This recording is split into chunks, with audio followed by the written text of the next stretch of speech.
Hello दोस्तों, मैं ADV सेठ एक बार फिर से आप सभी के समक्ष उपस्थित हूँ बालाजी के यूट्यूब ऑनलाइन प्लेटफॉर्म पर।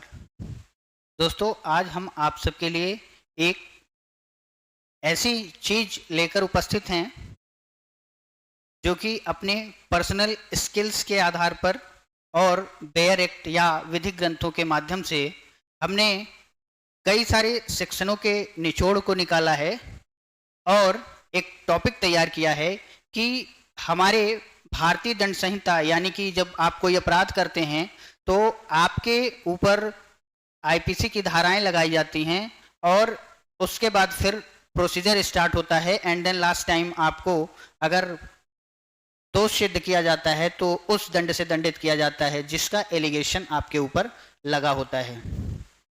तो इन बातों को ध्यान में रखते हुए हमने एक निचोड़ निकाला है धाराओं का कि आईपीसी की ऐसी कितनी धाराएं हैं जिनमें आपको मृत्युदंड का प्रावधान मिलेगा। यानी कि यदि आप उस लेवल का, उस ग्रेविटी का अपराध करते हैं तो आपको किस दंड से दंडित किया जाएगा। आपका लेवल इतना ज़्यादा होगा ऑफेंस का कि आपको मृत्युदंड से दंडित करना न्यायालय का विवेकाधिकार होगा।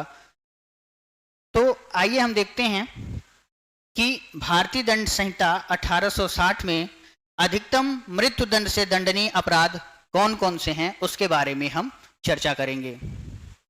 तो सबसे पहले हम देखते हैं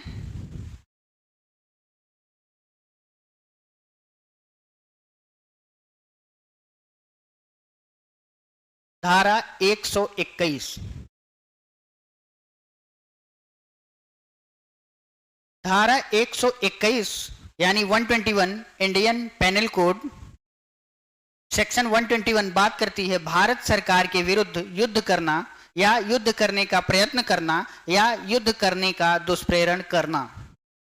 यानी कि आप भारतीय संसद या फिर भारत सरकार के विरुद्ध आप कुछ युद्ध करने की योजना बना रहे हैं, आप प्रयत्न कर रहे हैं या दुष्प्रेरण करके किसी और से युद्ध करवाने के लिए आप उस व्यक्ति को दुष्प्रेरित कर रहे हैं तो आपको दंड स्वरूप जो है या तो मृत्युदंड से दंडित किया जाएगा या आजीवन कारावास और जुर्माने से दंडित किया जा सकता है यदि आप 121 का अपराध करते हैं तो। इसके बाद हम आते हैं आईपीसी की धारा 132 में, जहां पे बात की गई है विद्रोह का दुष्प्रेरण यदि उसके परिणाम स्वरूप विद्रोह किया जाए।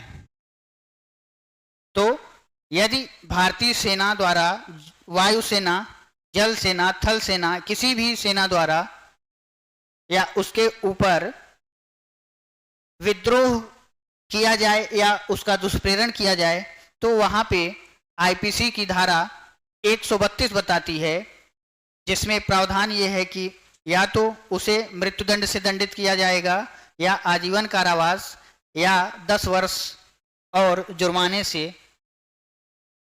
उस व्यक्ति को दंडित किया जाएगा जो धारा 132 का अपराध करता है।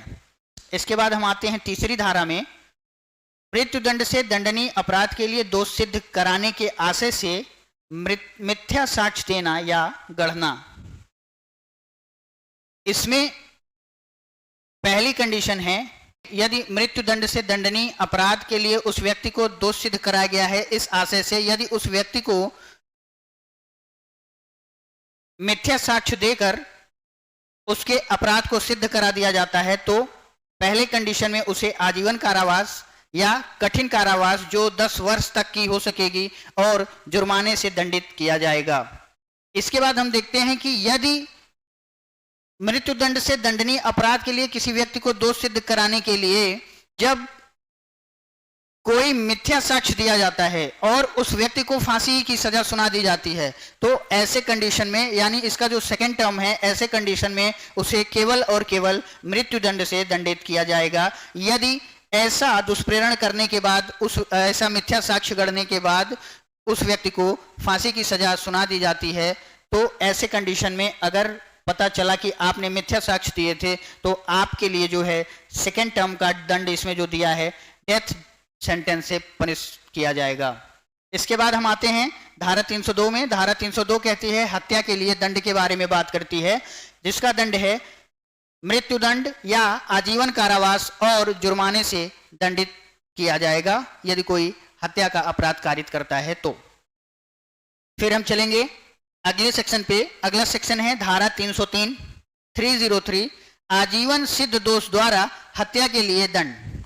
अगर कोई व्यक्ति ऑलरेडी आजीवन कारावास से पनिश किया गया है, कोई व्यक्ति आजीवन कारावास का दंड भोग रहा है, ऐसे कंडीशन में यदि वो हत्या कर देता है तो इसका केवल और केवल एक दंड था, मृत्युदंड। मात्र मृत्युदंड दिया जा सकता था ऐसे कंडीशन में, लेकिन इसे मिट्ठू सिंह वर्सेज पंजाब राज्य के केस में असंवैधानिक घोषित करते हुए भारतीय दंड संहिता से हटा दिया गया।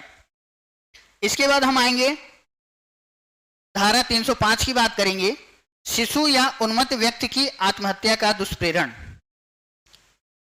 धारा 305 में बताया गया है कोई शिशु हो या उन्मत्त व्यक्ति में जो कि दिमागी रूप से उसका हालत ठीक ना हो, उस व्यक्ति की हालत दिमागी रूप से ठीक ना हो, या फिर कोई मत्त व्यक्ति यानी कि उसने मदिरा का सेवन किया हो और वो नशे में हो, ऐसे व्यक्ति को यदि आत्महत्या के लिए किसी व्यक्ति द्वारा दुष्प्रेरित किया जाता है तो इसके लिए जो है उस व्यक्ति को मृत्युदंड या आजीवन कारावास या 10 वर्ष तक के कारावास और जुर्माने से दंडित किया जा सकता है। इसके बाद हम आते हैं धारा 307 पर। धारा 307 बात करती है हत्या करने का प्रयत्न। यदि आप हत्या करने का प्रयत्न करते हैं तो किस प्रकार के दंड से दंडित किया जाएगा। फर्स्ट कंडीशन है इसकी कि यदि आप हत्या करने का प्रयत्न करते हैं तो आपको 10 वर्ष और जुर्माने से दंडित होना पड़ेगा। इसके बाद हम आते हैं सेकंड कंडीशन पे। सेकंड कंडीशन बात करती है कि जब हत्या का प्रयत्न करने में कोई व्यक्ति उपहत हो जाता है, अर्थात जब आप हत्या करने का प्रयत्न करते हैं और ऐसे कंडीशन में उस व्यक्ति पर आप प्रहार करते हैं और वह उससे घायल हो जाता है यानी कि उसकी उपहति हो जाती है, तो ऐसे कंडीशन में आपको आजीवन कारावास से दंडित होना पड़ेगा। और इसका जो थर्ड टर्म है, तीसरा टर्म ये है कि जब यही काम हत्या का प्रयास जो है वो कोई आजीवन कारावास से दोष सिद्ध व्यक्ति अगर यही प्रयत्न करेगा तो उसको केवल और केवल मृत्युदंड से दंडित किया जाएगा। इसके बाद हम अगली धारा पे आते हैं। अगली धारा कहती है धारा 364 ए यानी क बात करती है फिरौती आदि के लिए व्यपहरण।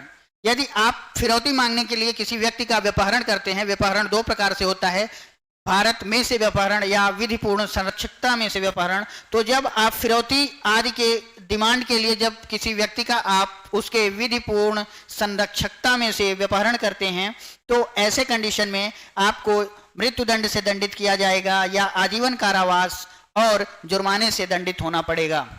इसके बाद हम आते हैं धारा 376 क की बात करते हैं। धारा 376 क बात करता है कि पीड़िता की मृत्यु कारित करने या लगातार निष्क्रिय स्थिति में बने रहने के लिए परिणाम उत्पन्न करने के लिए दंड। अर्थात जब किसी महिला के साथ रेप अटेम्प्ट किया जाता है उस दौरान की बात की जा रही है कि यदि पीड़िता की मृत्यु कारित करने या लगातार उसको निष्क्रिय बने रहने की अवस्था में छोड़ा जाता है तो उसके लिए दंड जो है वो है कठिन कारावास जो 20 वर्ष से कम की नहीं होगी और आजीवन कारावास तक की हो सकती है या फिर मृत्युदंड से दंडित किया जाएगा। इसके बाद हम आते हैं धारा 376 क ख यानी 376 ए बी की बात करेंगे। वहां पे बात की गई है 12 वर्ष से कम आयु की स्त्री से बलात्संग के लिए दंड। यदि किसी 12 वर्ष की बच्ची के साथ बलात्संग किया जाता है यानी कि उसका बलात्कार रेप किया जाता है तो ऐसे कंडीशन में जो दंड का प्रावधान है वो है कठिन कारावास से दंडित किया जाएगा जो 20 वर्ष से कम की नहीं होगी किंतु जो आजीवन कारावास तक की हो सकती है और जुर्माने से भी दंडित किया जाएगा या फिर मृत्युदंड से दंडित किया जाएगा। इसके बाद हम आएंगे धारा 376 ख यानी 376 डीबी की बात करेंगे। तो वहां पे बात की गई है 12 वर्ष से कम आयु की स्त्री से सामूहिक बलात्संग के लिए दंड। अर्थात अगर किसी 12 वर्ष की बच्ची के साथ मिलकर गैंग रेप किया जाता है तो ऐसे कंडीशन में केवल और केवल दंड है आजीवन कारावास और जुर्माने से दंडित किया जाएगा या मृत्यु दंड से दंडित किया जाएगा। इसके बाद हम आते हैं धारा 376 अंगा की बात करते हैं, यानी 376E की बात करेंगे तो वहां पे बताया गया है कि पुनरावृत्ति अपराधी के लिए दंड। जब कोई भी व्यक्ति रेप के ऑफेंस का अटेम्प्ट बार बार करेगा तो ऐसे कंडीशन में होगा क्या कि जो उसके दंड का पैमाना होगा वो होगा आजीवन कारावास या फिर डेथ, यानी कि आजीवन कारावास या मृत्यु दंड से उसे दंडित किया जाएगा। इसके बाद हम आते हैं आखिरी सेक्शन पे। मृत्यु दंड का आखिरी सेक्शन है 396 बात करता है हत्या सहित डकैती की। हत्या सहित डकैती यदि कोई व्यक्ति करेगा तो उसे मृत्यु दंड से दंडित किया जाएगा या लाइफ इम्प्रिजनमेंट यानी आजीवन कारावास या कठिन कारावास जो 10 वर्ष तक की हो सकेगी और जुर्माने से दंडित किया जाएगा। यानी कोई व्यक्ति हत्या सहित डकैती करेगा तो उसे डेथ या लाइफ इम्प्रिजनमेंट या रिगोरस इम्प्रिजनमेंट जो 10 वर्ष तक की हो सकेगी और जुर्माने से दंडित किया जाएगा। तो कुल मिलाकर आज हम लोगों ने देखा आईपीसी यानी भारतीय दंड संहिता 1860 में मृत्यु दंड का प्रावधान कहां कहां है, किन किन धाराओं में मृत्यु दंड का प्रावधान दिया गया है और कितनी धाराएं ऐसी हैं जिसमें विधायिका ने अधिकतम दंड के रूप में मृत्यु दंड तक का प्रावधान किया है। तो कुल मिलाकर अगर हम देखेंगे तो कुल 13 धाराएं ऐसी हैं जिसमें मृत्यु दंड का प्रावधान किया गया है अपने इंडियन पेनल कोड 1860 में। अगर देखा जाए तो टोटल ये 13 धाराएं हैं जिनके बारे में अभी हमने ऊपर चर्चा की है। इन 13 धाराओं में अधिकतम दंड के रूप में जो है मृत्यु दंड का प्रावधान दिया गया है। तो हमने अपने पर्सनल स्किल के आधार पर और किताबी ग्रंथों के माध्यम से कुछ स्लॉट तैयार किए हैं जिसमें मुझे मृत्यु दंड के बारे में मिला है। और अगर गलती से कोई धारा छूट गई हो, क्योंकि गलती इंसानों से होती है, अगर कोई इंसान गलती नहीं कर रहा है तो या तो फिर वो रोबोट है या फिर वो भगवान है। तो गलतियां इंसानों से होती हैं।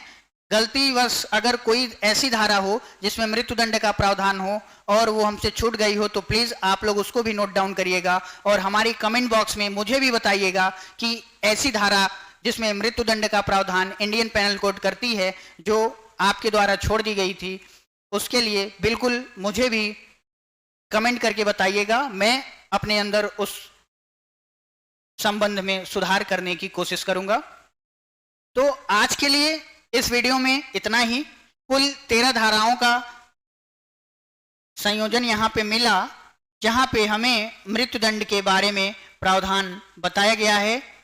यानी कि अगर हम इन 13 धाराओं का अपराध करेंगे तो अधिकतम दंड के स्वरूप में जो है मुझे मृत्यु दंड से दंडित होना पड़ेगा। आज के लिए इतना ही। अगले किसी स्लॉट में नई जानकारी के साथ एक बार फिर से उपस्थित होंगे आप सभी के समक्ष। तब तक के लिए बाय बाय।